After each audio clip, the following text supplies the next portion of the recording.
ओम नमः शिवाय, जय श्री राम। देखिए, हर पेरेंट्स की एक चाहत होती है, एक उम्मीद होती है, एक सपना होता है अपने बच्चे के लिए कि उसका जो बच्चा है उसका नाम हो, रुतबा हो, पैसा, घर, गाड़ी, बंगला, अच्छी ज़िंदगी जिए, लग्जरी ज़िंदगी, शोहरत हो उसकी। तो इसके लिए वो पेरेंट्स जो मर्जी जितना हो सके उतना करते हैं, अपना 100% खुद दुख पालेंगे, बहुत ज़्यादा एक्स्ट्रा काम करेंगे, पर अच्छी स्कूल में पढ़ाने की कोशिश करेंगे। और उसके साथ ही स्कूल से आने के बाद फिर ट्यूशन और लगा देंगे ताकि बच्चे का फ्यूचर बहुत अच्छा सिक्योर हो।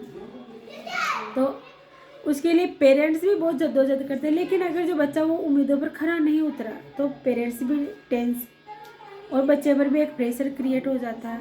तो ऐसे में बच्चों का बचपना भी छिन गया और पेरेंट्स की उम्मीदें पर भी पानी फिर गया।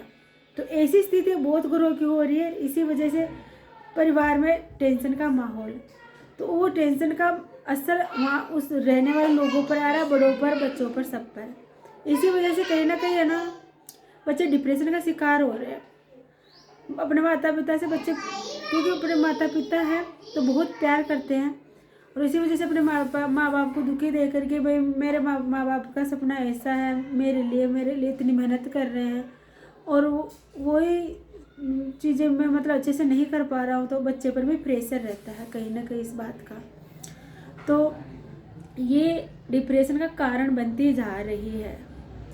तो हम माता पिता तो बन गए, लेकिन देखिए हमारी जिम्मेदारियाँ बहुत होती है आज के समय में, क्योंकि पहले की तुलना में अभी का समय की रिक्वायरमेंट अलग है। एकल परिवार बहुत ज़्यादा हो गए, कामकाजी माता पिता रहते हैं, उनको काम का ओवरलोड, बच्चों के लिए उनका फ्यूचर अच्छा हो उसका अलग। तो ये सारी चीज़ें ना कहीं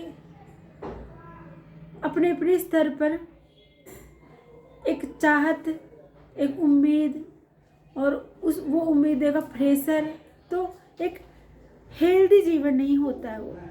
और अगर जो हेल्दी जीवन हमने नहीं जिया है ना, तो फिर वो हमारे ऊपर अपोजिट आती है वो,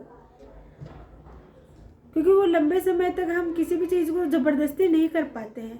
अगर हमने खुशी से किसी चीज़ को नहीं किया, प्रेशर से किया, तो वो प्रेशर वाली चीज़ें लंबी नहीं चलती है। बिल्कुल वैसे खटारा कार होती तो हम धक्का से उसको चलाते हैं तो वो ज़्यादा लंबी नहीं चलती, फाइनली वो अटक ही जाती है। उसी प्रकार अगर बच्चा कोई भी अपनी पसंदीदा चीज़ को अपनी खुशी से करता है ना, तो वो उसको स्वीकार कर लेता है, फिर वो बस जीवन में उतार लेता है और फिर वो आप रिजल्ट तो आपको मालूम ही है।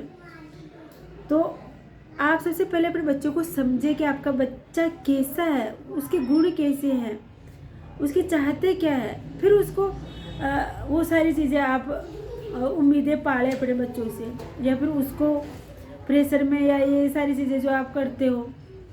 तो हर बच्चा अपने आप में अलग होता है, ज़रूरी नहीं कि जो उसने किया वो भी आपका बच्चा ही करेगा। आप ऑफकोर्स एक अच्छा इंसान बनाए बच्चों को, क्योंकि अगर वो अच्छा इंसान बन गया ना तो करियर तो अच्छा खुद बना ही लेगा, कभी दुख नहीं पाएगा आपका बच्चा, एक हेल्दी जीवन जिएगा। पैसा ही खुशी नहीं होती है। बहुत ऐसे पेशे वाले भी है जो बहुत मतलब दुखी है वो।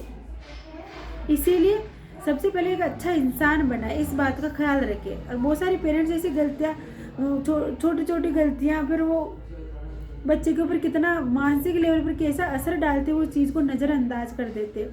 जैसे कि हर अपने बच्चे की तुलना किसी बच्चे से करेंगे तो बच्चा कहीं ना कहीं दुखी होता है, हर किसी के सामने उसकी बेइज्जती करेंगे कि तूने ऐसा क्यों किया, इतने नंबर क्यों नहीं, इतने कम नंबर क्यों आए, कान मोड़ेंगे, बेइज्जती कर देंगे बच्चे के बड़ों के सामने, किसी और क्लासमेट के सामने, कहीं पर भी।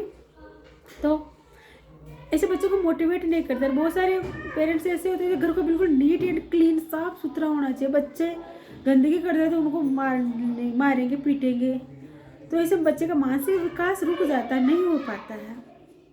तो आप ऐसे डिसेंट बना भी किस काम का कि आपका बच्चे का मानसिक विकास के लिए जो ज़रूरी चीज़ें हैं कि दीवार पर उसने कुछ पेंटिंग कर दी तो कर दी, कोई बात नहीं, खिलौने बिखरे पड़े तो बिखरे पड़े, कोई बात नहीं, तो ऐसी चीज़ें छोटी छोटी चीज़ें होती है ना, तो बच्चे के मानसिक विकास के लिए बहुत ज़रूरी होती है, बहुत अच्छी होती है।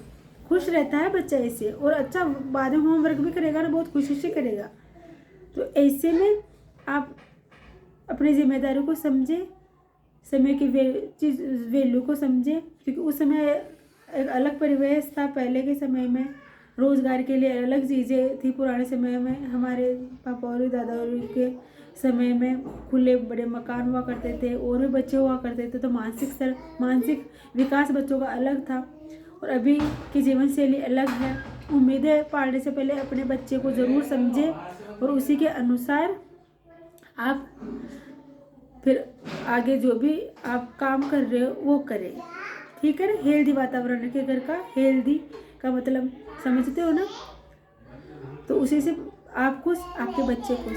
तो मुँह से सिखाने के बजाय आप खुद अपने जीवन में ये सारी चीज़ें उतारोगे, तो आपको देखकर आपका बच्चा वैसे अच्छी चीज़ें करने लग जाएगा। याद रखें, ताकि आपका बच्चा भी डिप्रेशन का शिकार नहीं हो। ओम नमः शिवाय। जय श्री राम।